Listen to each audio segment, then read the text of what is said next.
This is an overview of 2013 coding and reimbursement for pharmacogenetic testing.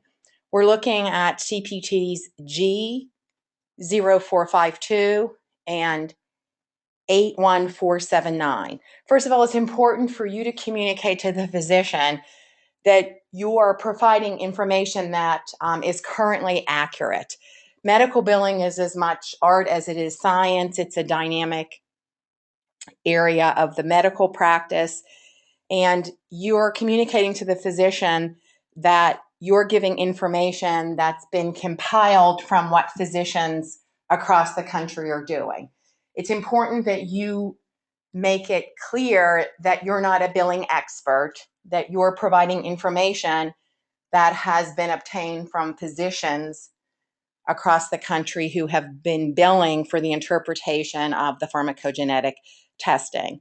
You'll then go on to assure the physician that as things change, if they change, you will update them. So again, we're looking at CPT G0452, which is a molecular pathology procedure for physician interpretation and reporting.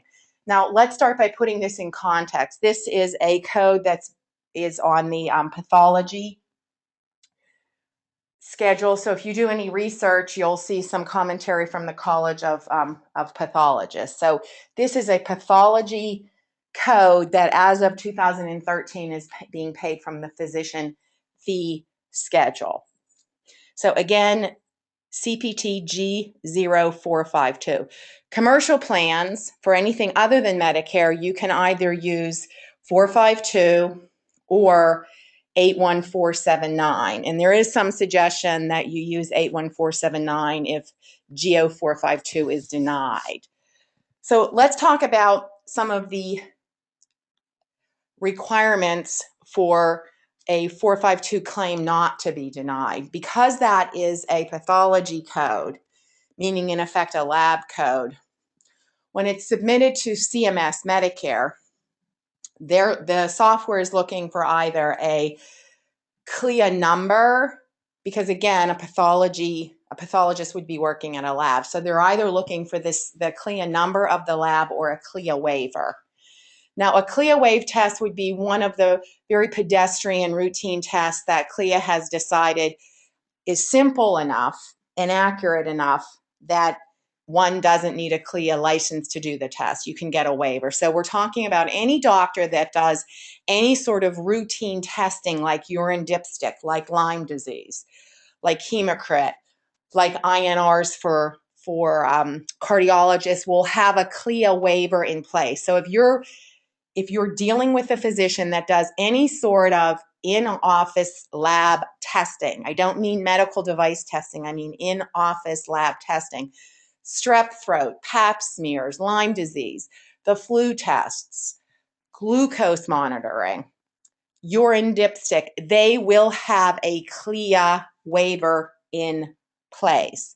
If you're talking to a physician about 452 and they do no testing, which for instance would be the case with a private practice psychiatrist, perhaps even a solo cardiologist who has chosen not to do INRs, they will not have a CLIA waiver in place, and this code will not go through.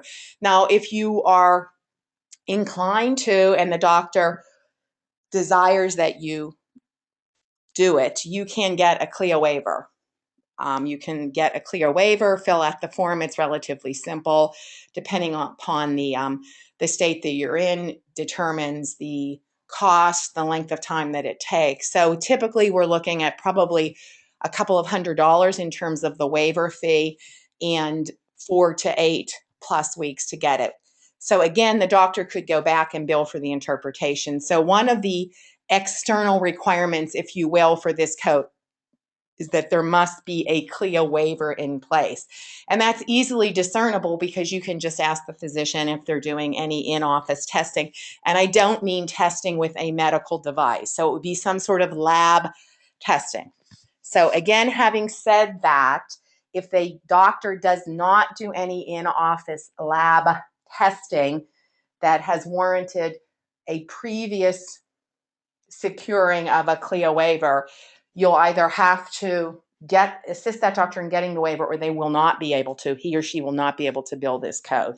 So for commercial plans, it's either or. For Medicare, it is always 452. The modifiers that can be used. Now, once again, remember, you're not a billing expert, so you shouldn't be holding yourself out as a billing expert. We'll look at an EOB here in a little bit. But 59, if they're going to bill more than one test in the panel, and 26 for the professional component. When we get to the EOB in a couple of slides, that will be clearer. So you can use this handout, and this is half of it. I've done it into 2 slides, so it's easier for us to review together. So again, the potential modifiers, the recommended modifiers, are 59 to bill more than one panel and 26 for the professional component. The number of units billed is up to the discretion of the physician. It's no different than any other medical billing. It's up to the discretion of the physician. There's no magic fairy dust that comes with this code. There's no secret handshake, secret sauce that comes with the test.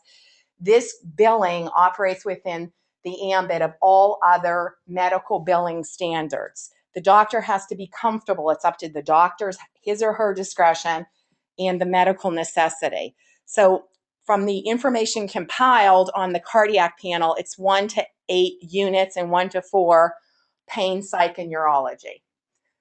I think if you were going to look at the typical on the cardiology, it would probably be 1 to 6. So again, that's up to the discretion of the physician. It's not a hard and fast rule, just as it is not a hard and fast rule for any other CPT.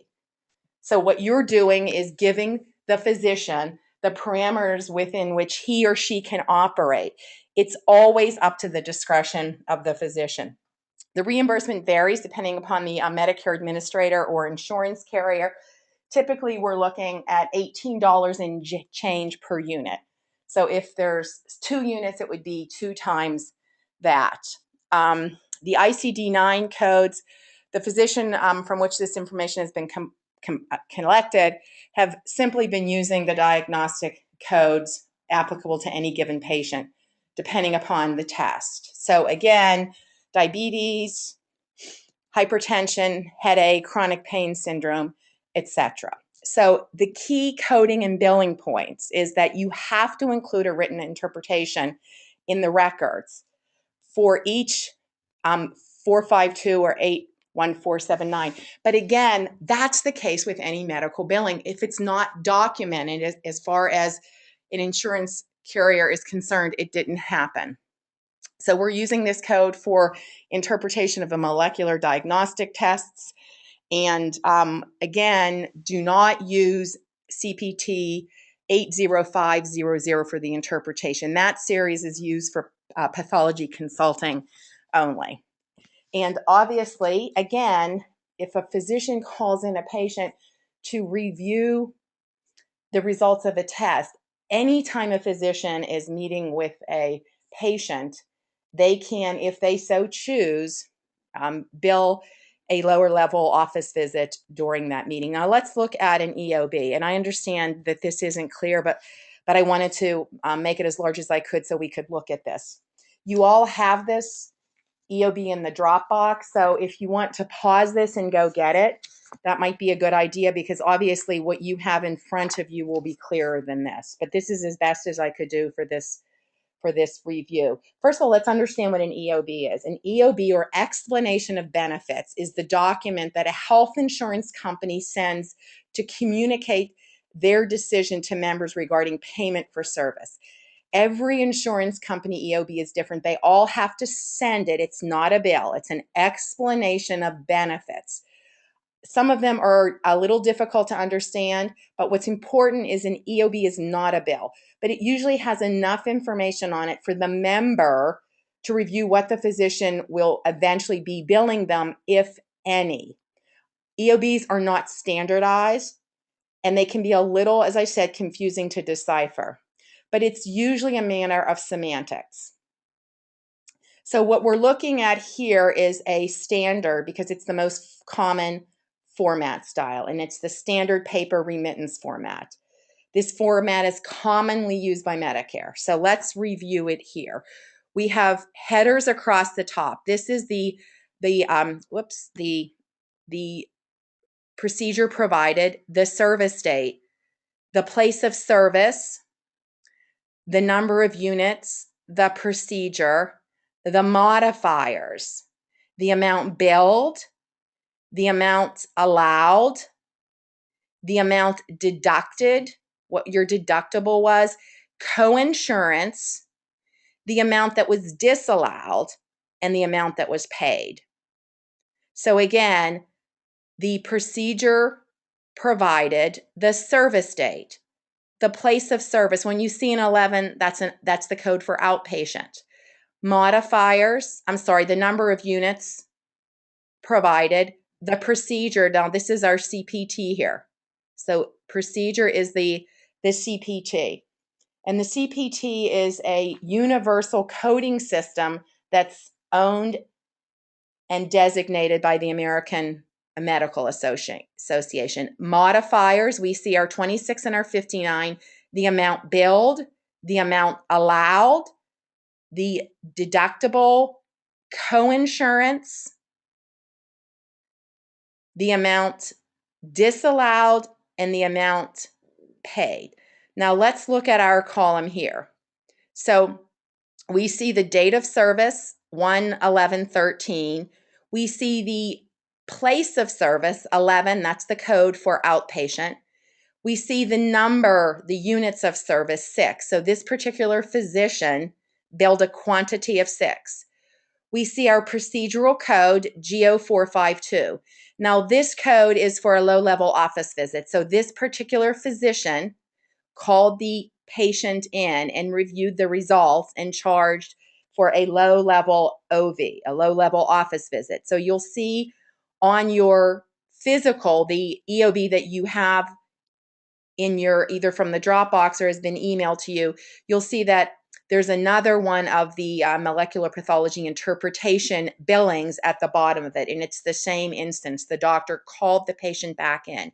So we have our modifiers, and we see our 26 and our 59. So again, our modifiers, this is the column for modifiers, 26 and 59. We then go to the amount billed. The doctor billed $240.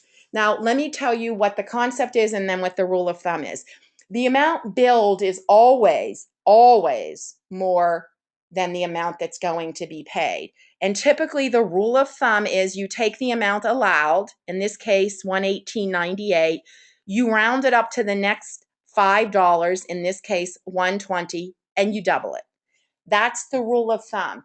And you want to bill more in medical practice, medical billing, because you never want to leave money on the table. And so you're billing more than you know you're going to get, knowing you're going to write that off. But if you were to, for instance, bill less than the $118.98, let's say you billed $100, that's all you're going to get is the $100. So again, this is a contrivance, if you will. It's on all medical bills. It's on all medical bills. So again, the amount billed is always going to be more than the amount allowed. And the rule of thumb, again, is we're going to round up and we're going to double it. So in this case, the amount allowed was $118.98. So if you wanted to see what they paid for each unit, you would simply divide that by 6. There was no deductible. That means the patient didn't pay out of pocket. There was no deductible. There was, however, coinsurance of 20%. This person had an 80/20 Medicare. So there was coinsurance of $23.80, and that's what this code means. Now, in this case, the Commonwealth of Pennsylvania, this person was likely a retired state employee. The Commonwealth of Pennsylvania has the 20% coinsurance. So this will get sent to the Commonwealth of Pennsylvania, and the remittance will come from them. The rest came directly from Medicare. So the amount allowed, the amount disallowed was the $240 minus the $118.98. This is the amount the doctor's writing off. This has nothing to do with this particular code. This is typical, common, across the board medical billing. So again, if you were to add up the 118.98 and the 121.02, they equal the amount billed. This is the amount the doctor is going to write off. And then the amount that is remitted from Medicare is shown in the last column. So if you were to add this amount plus the amount that's going to come from the Commonwealth of Pennsylvania because of coinsurance, they would equal the amount allowed. So once again, let's go through this quickly. We have here the date of service. We have here the place of service, and code 11 is outpatient. We have here the number of units of service, 6. In this case, the doctor billed 6. Here, obviously, it says 1 because there was one office visit at which the doctor reviewed the results.